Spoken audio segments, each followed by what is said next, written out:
ലീജിങ്ങിന് ജനിക്കാൻ വന്ന കുട്ടിയെ കാണാനായിട്ട് അവിടുത്തെ ജനങ്ങളെല്ലാം വന്നിട്ടുണ്ട്. ഒപ്പം ഷിന്നും വന്നിട്ടുണ്ട്. ഷിൻ 2 മന്ത്രശീട്ടുകൾ എടുത്ത് താഴേക്കിടുന്നു. കറക്റ്റ് സമയത്ത് താമരയിൽ നിന്നും ആ നല്ല ശക്തിയെ പുറത്തു വിടാനായിട്ട് തായ് ഇവിടെ റെഡി ആയിട്ട് നിൽക്കുകയാണ്. അപ്പോൾ ഒരാൾ കുറച്ച് കള്ളുമായിട്ട് തായുടെ അടുത്തേക്ക് വരുന്നു. അയ്യോ എനിക്കിപ്പോൾ ഇത് വേണ്ട, ഞാൻ കുറച്ച് പണിയിലാണ് എന്ന് ആദ്യം പറഞ്ഞെങ്കിലും പുള്ളിയുടെ കൊതി കാരണം അതെടുത്ത് കുടിക്കുന്നു. എന്നിട്ട് ബോധം കെടുകയും ചെയ്യുന്നു. എന്നിട്ട് ആ വേലക്കാരൻ ചെന്നിട്ട് ആ താമര എടുക്കാൻ ശ്രമിക്കുന്നു. എന്നാൽ അയാൾക്കത് കഴിഞ്ഞില്ല. കാരണം തായ്ക്ക് മാത്രമാണ് അതെടുക്കാൻ കഴിയൂ.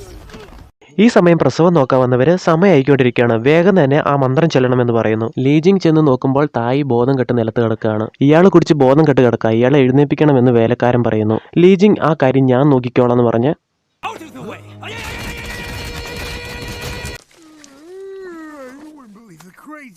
അങ്ങനെ തായ് എഴുന്നേൽക്കുകയും ചെയ്യുന്നു. ഇനിയെങ്കിലും അത് തുറക്കുമെന്ന് വിചാരിച്ചാൽ പാസ്വേഡ് മറന്നുപോയി എന്ന് പറയുന്നു.